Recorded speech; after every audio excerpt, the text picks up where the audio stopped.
Hi, it's Coach Joe Lucas, and welcome to this episode of the Magellan Network Show. As I'm recording this today, I am getting ready to host our annual Magellan Leadership Conference in Orlando, Florida. And I thought it would be a great time in this episode to talk a little bit about leadership.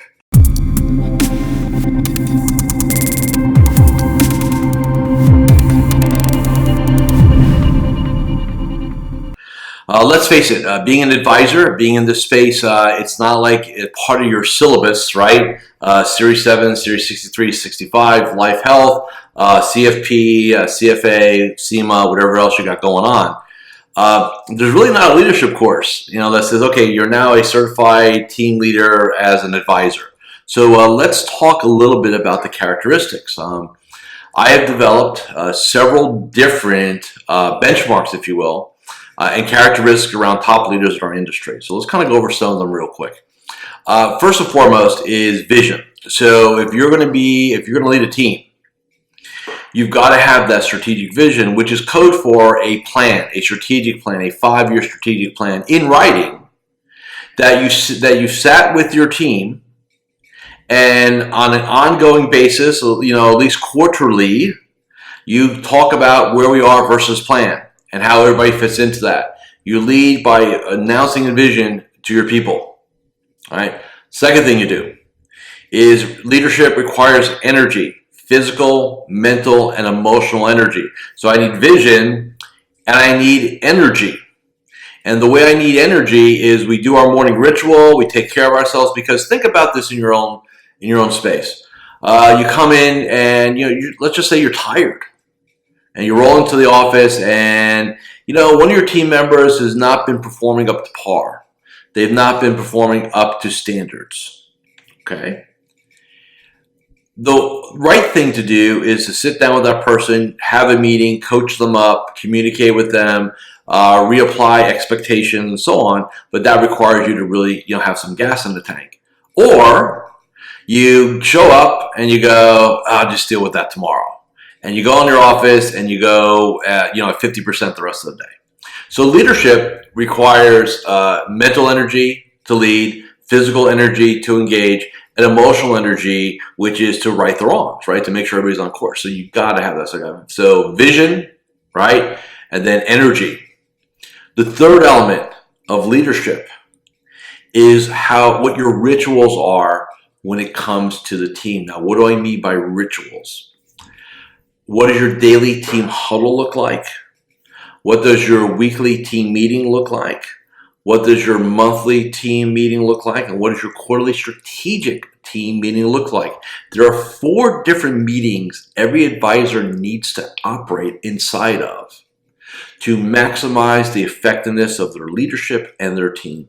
Daily huddle, what's happened in the last 24 hours, what's going to happen in the next 24 hours, 5 minutes. Weekly team meeting. Monthly team, we go over the monthly team plan, right? Because we have that vision, issues, challenges. That's maybe 30 to 60 minutes. Then we do our monthly team meetings. After our weekly team meeting, we do our monthly team meetings. We go over the new monthly game plan. We go over how where we are versus our KPIs, which is our key performance indicators. What's working, what's not working. We course correct. And then we have our quarterly team meeting, which is we talk about the strategic plan. We look at our marketing. We look at our branding. We look at how we're interacting with each other. It's like several hours or a half day out of the office, and you lead from the front. See, the challenge of that when I walk into a situation with a new client, and we're talking about whether it's in a partnership or a team, and there are 2 different elements to that. How are we doing this? And what I find is, in a lot of cases, I want you to think about this for yourselves.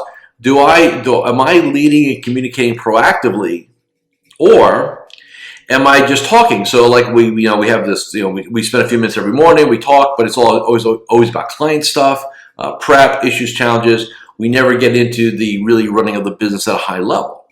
And if you start missing that, leadership is not a part-time job.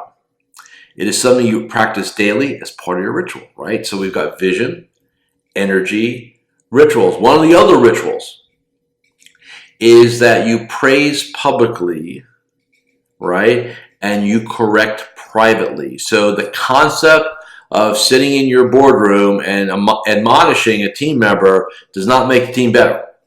Usually people start checking out, right? And if you're going to lead, you have to lead by your own, again, your own habits, right? Your own behaviors, your own rituals. So if you got to walk the talk. So that means if we say, hey, we're going to have a team meeting we're going to have a huddle every day, then you don't cancel the team huddle. Hey, we're going to meet every week, have a weekly meeting. If that means you're out of the office, you call in.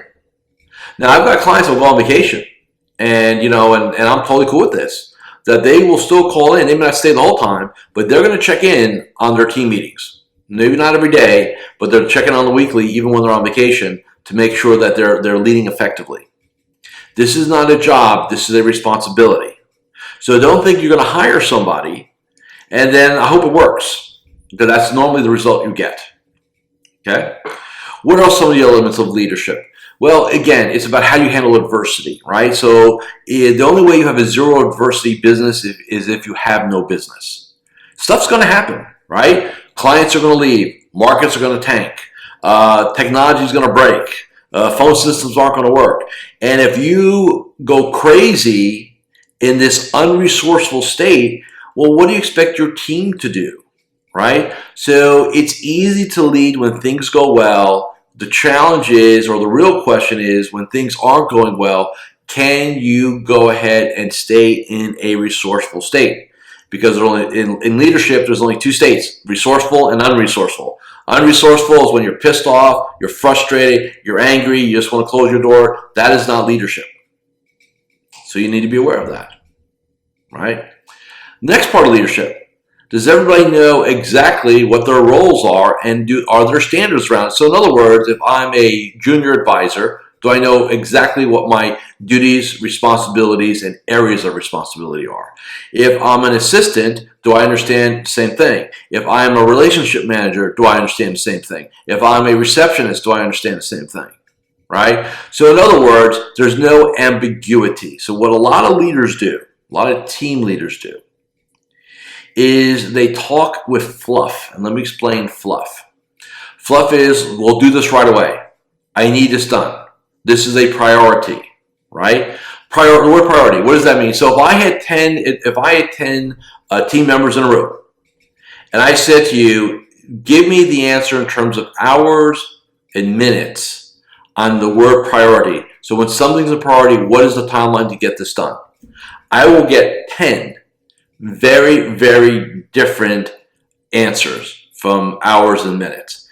That is the problem. See, we like to think that our stuff is interpreted the way that we mean it in our mind, but if we don't communicate, so instead of saying priority, right, you say, look, I need this by 4 o'clock today. This has got to be done, close of business. This has to be done within the next 24 hours.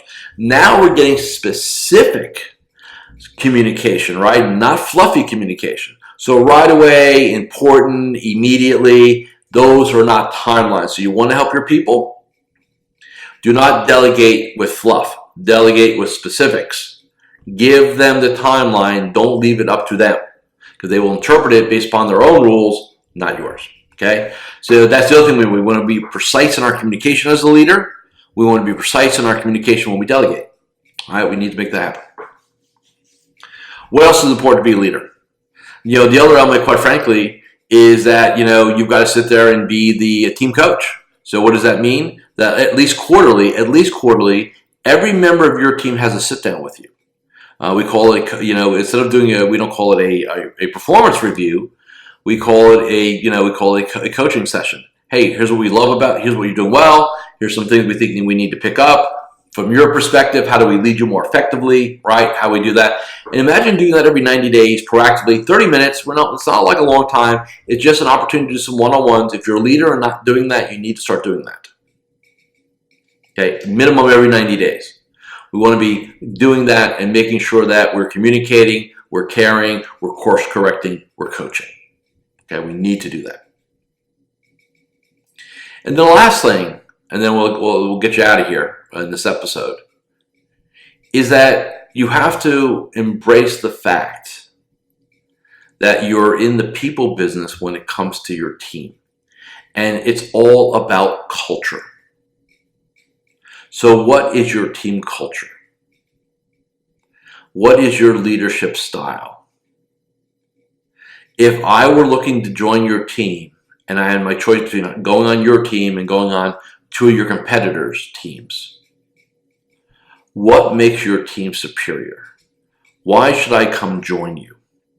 Why should I contribute to this? And don't tell me it's about the money. While money is important, i.e. comp, it is not the primary or sole factor. So what are you all about? And look, in this economy today, and we have a shortage of talent in our industry. There's, again, I see it all over my client base, trying to attract talent, trying to retain talent. You need to bring your A game to your leadership, because people will leave. Because look, if they don't like the vibe, if they don't like the way you run things, there are options. There are no shortage of opportunities in this space right now for somebody with experience to go make a difference. I'm not saying that to scare you. I'm saying that's just accurate. Okay? So I hope this episode gave you some benchmarks, some guidelines on, again, I gave you a 10-minute overview on an 8-hour program. But I want to get the conversation started here. Because leadership is not something we talk a lot about in our space, and it needs to be spoken about. And with that being said, thank you for listening and watching. And remember, you want to come step in my game for 30 days and come play.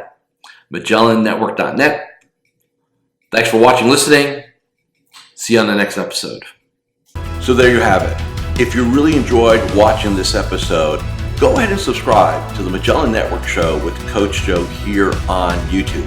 And remember, I'm always here to help you become a better entrepreneur, business owner, and financial advisor. With that, I'll see you next time on the Magellan Network Show with me, Coach Joe. Take care and goodbye.